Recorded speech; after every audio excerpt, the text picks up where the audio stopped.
Butter.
Menyediakan semua bahan yang diperlukan.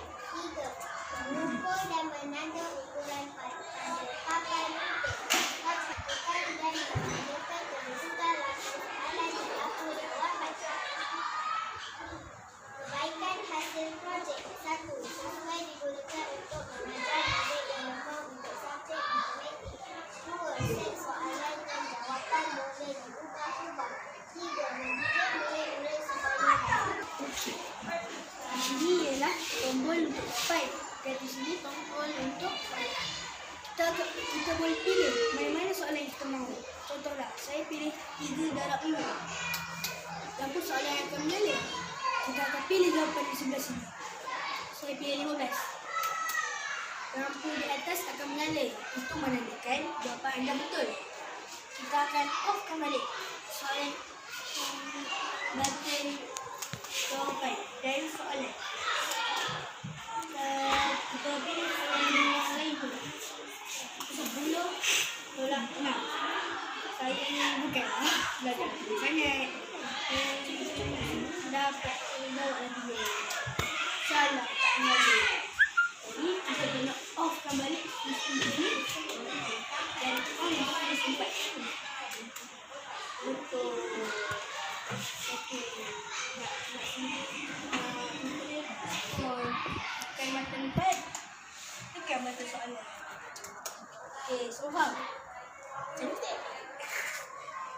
Pandang balik. Lepas tu pilih soalan lain pula. Sambil tekan cakap lah. Cakap. Soalan ni. Cakap je. Macam orang kampung cakap je. Okay, sekarang. Sekarang saya akan buat soalan ini pula. 10 tolak 6. Contohnya saya pilih jawapan yang salah kata kan. Contohnya saya pilih soalan yang salah. Jawapan. Jawapan yang salah. Jadi Tak menyala. Lampu tidak akan menyala. Dia menandakan jawapan salah. Dia menandakan jawapan lepas tu tadi salah. kena off balik. Offkan balik. Kita perlu offkan balik switch dia. Pilih jawapan lain Dan pula. pilih jawapan yang betul. Menyala. Aku nak pegang ni. Okey.